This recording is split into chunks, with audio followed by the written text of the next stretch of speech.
all those things that could be considered contractual or records in nature.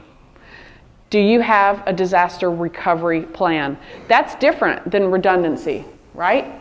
It's different. Nobody, particularly your IT people, want to go back. They don't want to go back and try to recover those things. Do you know that the information that you're dealing with is unaltered, or that it's been altered by people that have the permission to do so? Metadata, and we could also talk about taxonomies. We could talk about folksonomies. Do people know what the differences are there? And that's another convergence of, taxonomies. A lot of organizations have invested in master data management tools to manage your structured data, particularly if you're in a pretty highly regulated industry where you've got key terms that are very specific, like output, or if you were in manufacturing, that's where you really find that. Well, you've gone to all that hard work identifying those things. Those can roll over to your unstructured information as well. So master data management tools and plans are good to know about. Findability. In AIIM's Findability and Search IOA course, it's not just about search, is it? We call it information organization and access. How do you organize the information in a way that's intuitive? How do you name things in a way that's intuitive? We want to take all of those into consideration. And then long-term preservation has software implications, it's got hardware implications, and it's got people implications too. Improvement checklist. Sometimes I think the collaborative process would work a lot better without you. Process. We talked about the fact that document-centric processes are everywhere in our organizations. Is there anybody in this room that can't think of a process that they're involved with every day that isn't reliant on documents? Some of those are paper, some of them aren't. But pick a starting place. Pick something that's important to your business. Don't make it frivolous, but pick something that's simple, that you can easily say, wow, this was the beginning, here's where we are now. And do that in a way that identifies the business problem. Sometimes people are just looking for a solution. There wasn't a problem to begin with. Or I love the word, let's re-engineer that, when it was never engineered to begin with. Right? I'll give you an example of that. And that's so important. And that comes out if you start asking different people. And you ask a blended team. Ask the knowledge workers. Ask IT. Maybe ask someone in the executive or C-suite. The more you get a blended team and keep pounding and keep asking questions and say, is this the way that you do it? Is this the way? Because a lot of times, executive puts down a mandate and says, we have now re-engineered the whole check processing process. And someone goes, the people actually doing the work go, that's not the way we do it at all. Always document and verify. Don't just try to automate a bad process. If it's a bad process, abandon it.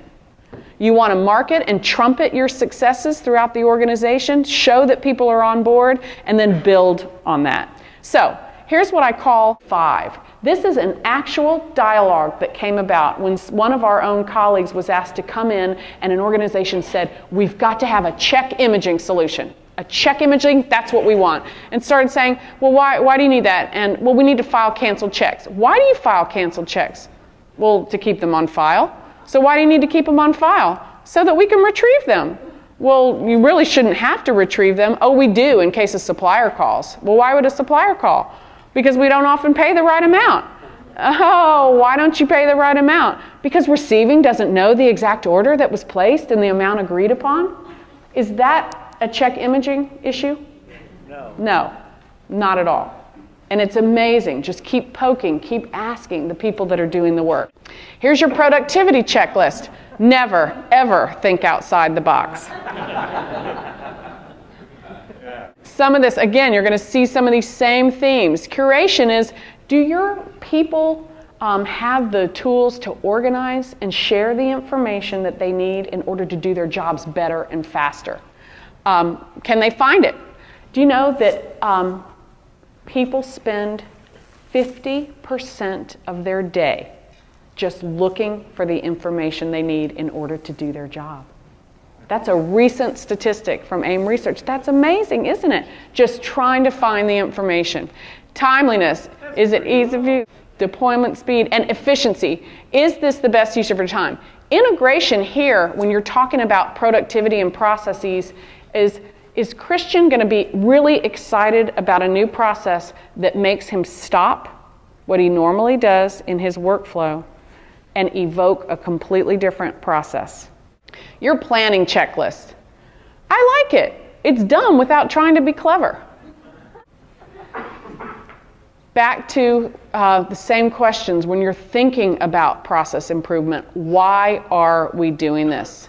Do we have a strategy, a long-term strategy, and then do we have the plan to get there? Now, you've all heard gap analysis. Everybody who's been to graduate school studies that. But it is really useful to say, here's our current state. Here's what we would like to accomplish. You may not know what that actually looks like, but here's what we would like to accomplish. And then that gap analysis is your journey. It's the journey that you take to get there. Governance, as we said, is different than control. You can do that, you can't. What are the things that help us be successful at it? It's not just supposed to be a bummer or a downer. How do we all achieve success there? And communication from a PR perspective is so important. And there's that change management again. So that leads to our last one on the checklist. Wake up call, change or die. And I think we're feeling more and more like that, really, because if we don't change and if we're not agile and we're not able to look ahead, we are going to die in terms of our businesses. Ooh. Management. Executive support. Again, that sounds like one of those cliches. And it's not just that someone from the C-suite or the executive level said, I think this will be really good. Is that person willing to really put a stake in the ground and say, here's why we should be doing this. It really is going to improve your life. It's going to make you smarter. It's going to make it faster. And when we all win, we're better off for that. Have you looked at the different scenarios? The fact that Christian's role in the organization is very different than Todd's role. Have we mapped out different scenarios? And usually you can put people into maybe 6 to a dozen scenarios. And we've actually done that at AIIM with some of our training and our coursework and looking at our own community and our constituents.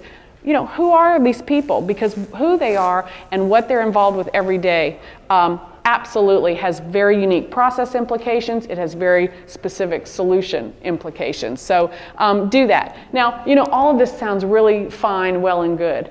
The reason why it seems like such an unsurmountable task is that not all people think about that. You really do need to have people who understand business process management. You really should engage people who have project management experience because they know how to do that. It's not a skill that everybody has, but if they involve you or you involve them in the process and really do that rule of 5 questions, it's amazing what you can uncover. Cascading success, there's a little domino analogy there. Start out small. Again, when you win and you've just looked at one particular process, maybe it's just departmental in nature. You feel good, you learn a lot. That's when you verify, you tweak, you go back. Training, again, and eating your own dog food. Some people don't like that term, but that just simply means if I am asking Amy to do something and use a tool that I'm not using myself, that's going to just fall on deaf ears. That is not, that's disingenuous. It means I don't really care, and I'm not willing to take that myself. So that's our checklist, and I would like to leave you with this cartoon. This is how organizations need to think in the future about improving their efficiency, increasing productivity, and reducing their risk. Forget your leader. Where's your information systems manager? Well, we've tried to productize our membership, and we have pulled together what we call the AIM toolkits. And that is, in one place, the very best instructive content that we have. And that's really, if you don't leverage any of the other benefits for AIM, the AIM toolkits and that rich instructional content is worth it. That's it. You all have been a fabulous audience. Let us know what else we can do for you. Thanks to all of our solution providers, and we'll see you soon.